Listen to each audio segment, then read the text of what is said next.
வாங்க, எப்படி இருக்கீங்க? சைக்ளோன்லாம் போயிடுச்சா? இங்கெல்லாம் வந்து நல்லா கொஞ்சம் மழை தான், அந்த அளவுக்கு எதுவும் இல்லை.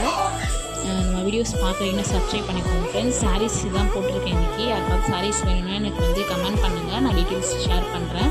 இது வந்து 750 இந்த சாரியோட ப்ரைஸ். இன்னொரு சாரீ வந்து 850. இந்த காட்டன் ஹாட் அண்ட் போட்டது. எல்லா கலர்ஸுமே அவைலபிளாக இருக்குது. பிடிச்சிருந்துச்சுன்னா எனக்கு நீங்கள் லைக் பண்ணுங்கள், கமெண்ட் பண்ணுங்கள், டீட்டெயில்ஸ் ஷேர் பண்ணுறேன். Bye friends.